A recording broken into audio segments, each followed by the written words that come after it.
Spanish victories over different chieftaincies in the Yucatan Peninsula, such as Sotuta, Tijosuco, Ecbalam, and Chetumal, in the years following the foundation of Mérida in 1542, created an illusion of peace, a truce that only foreshadowed new uprisings and conflicts. According to historian Sergio Quesada, by 1544, the Spanish presence was still weak. This circumstance paved the way for a fresh and bloody uprising on November 9, 1546. This event marked the onset of the Great Maya Rebellion of 5 Quimí and 19 Xul, a day that, according to Quesada, could be interpreted as the death of the Spanish and the end of colonial rule, given that Quimí signifies death and Xul ending or limit. Thus, in the ancient Saqui, renamed Valladolid by the conquerors, a rebellion lasting 4 months erupted, involving the chieftaincies of Sotuta, Popolá, Tijosuco, Chetumal, and Chahuacá, among others.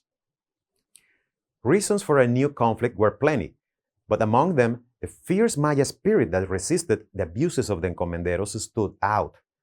There was also a religious background.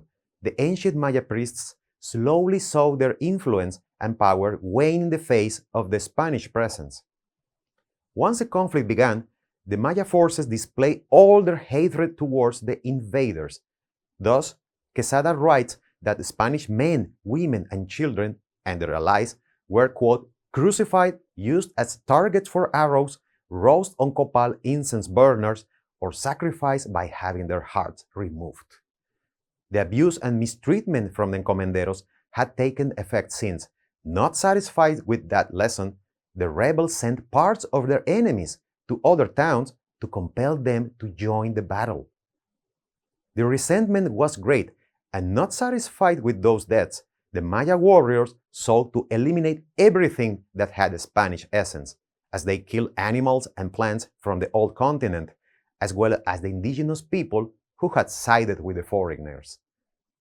After 4 desperate months, the Spanish quelled the movement. One of the leading priests of the Maya, Chilam Anbal, who had proclaimed himself the Son of God before the rebellion began, was tortured and burned. A fragile peace was forcibly rebuilt, and for that reason, it would not last. The survivors fled south of the peninsula, to the region of Tzuluinicop, now part of Belize, and to Petén in present-day Guatemala, where the Itzaes awaited. Many rebellions would continue throughout the centuries.